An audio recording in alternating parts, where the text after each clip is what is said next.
when an alien creature of any sort interacts with a human, 9 times out of 10 or 9.999 times out of 10, that human is going to be terrified of this creature. There is no long association with these creatures.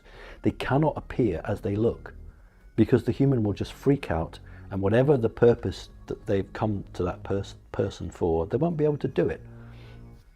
So they will come in disguise, and they don't physically change their body. They go into the mind of the human, and in the human's mind they change. Now, because of my very long association with these creatures, they don't need to do that now. In the early days they did, when I was a very small child, but also it was a part of me accepting them for what they were. So as a 5-year-old, or even, 1963, as a 3.5-year-old child, I was shown exactly what they looked like, and did freak me out. Of course it did. But if you take a child that's 3 and stick it on an aeroplane and fly it from, I don't know, Birmingham Airport to London Airport, by the time that kid's 10, it will go from Heathrow to JFK with no worries, because it knows no different. If these creatures don't harm you, you have no reason to be scared of them. So it means that my perceptions are going to be more accurate than somebody who's half scared out of their mind, has their body frozen and can't move. So no, there are shadow creatures that are genuinely shadow beings.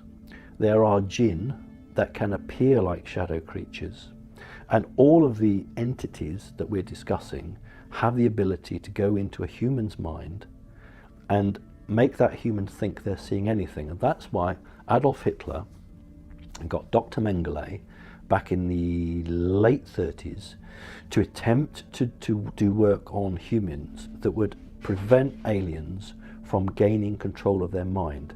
And this is when Mengele just went completely off on his own tangent and ended up working for the Illuminati in America. But it originally stems from Hitler saying, because he was in contact with the Aldebaran off-world group, how can we have soldiers who can prevent all the information being taken out of their mind by these aliens? So that's where all this research started from. This is what totally scared the Yanks. So for most people who have an alien experience, they really don't know what they're seeing, because they can only see with their eyes and believe what's happened to them. When you have an association with these creatures, and I can't be the only one, but when you have a long association with them, you have certain agreements, and these creatures are not permitted to deceive me. And I say I'm 54 now, and I haven't lied to me yet, or I haven't caught them out yet. So they're either incredibly good liars, but when I ask a straight question, I usually get an answer, or they will refuse to answer rather than give me a lie. One of the important things throughout all of their interaction with humanity was not to be recognized and not to be seen, because humans record in stone. We're very good at that. We create. We're fantastic like that as a race. So they recreate, and the reptilians didn't want that. You will see it occasionally in some of the Sumerian or Assyrian, Babylonian carvings. Occasionally, you will also see it in some of the Mayan or Aztec items. What you're much more likely to see are renditions of feline species from the Egyptian times, because they weren't covered by the same protocol.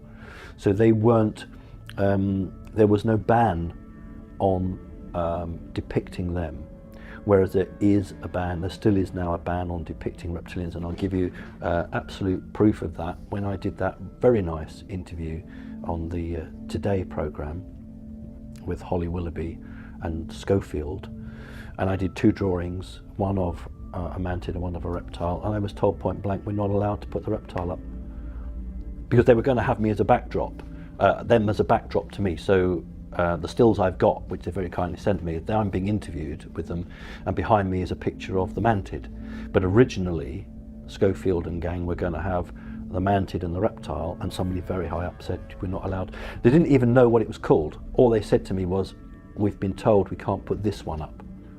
So there's a blanket that goes out, and hence, if you think about what your title of this DVD is, because we're coming round to that now, and you think about that chapter in The Greatest Secret that David Icke wrote, which was don't mention the reptiles. And that's a fact, and David's absolutely right, that the system doesn't want to publicise them because they have signed an agreement not to publicise them. It's to keep them out. So you can talk about the greys as much as you want. That's not an issue. You can talk about the mantids as much as you want, because they don't manipulate humanity.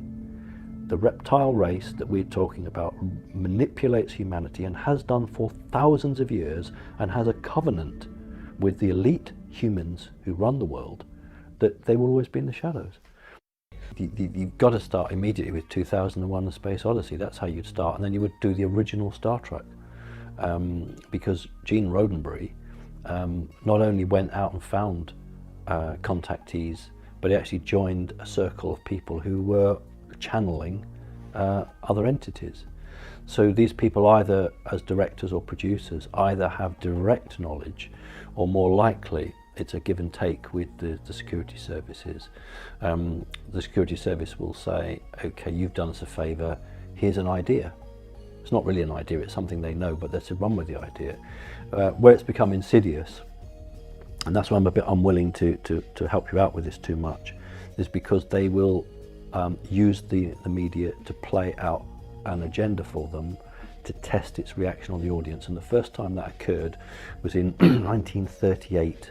Was it 38, when Orson Welles did his War of the Worlds? What people don't know was that was all orchestrated to early sort of focus groups to feed back on what the situation was. Now, it actually wasn't panic, as the media was told. There was only a small pocket of panic, but they wanted to create panic, so that's why all the mainstream media said there was mass panic, because that was the argument. That's why we're not going to go public with what's happening. Media nowadays, major Hollywood films, are used to push an ideal which is either part of a programming agenda, or it's an agenda to test out what the reaction is on the public.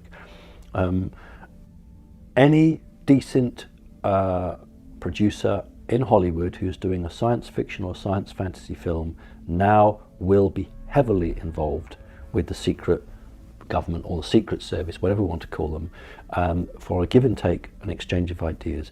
If you look at Stanley Kubrick made his own deal that he could make as many films as he wanted and have oversight over it, providing he never told the truth about the supposed moon landings. And as soon as he broke that agreement, they killed him.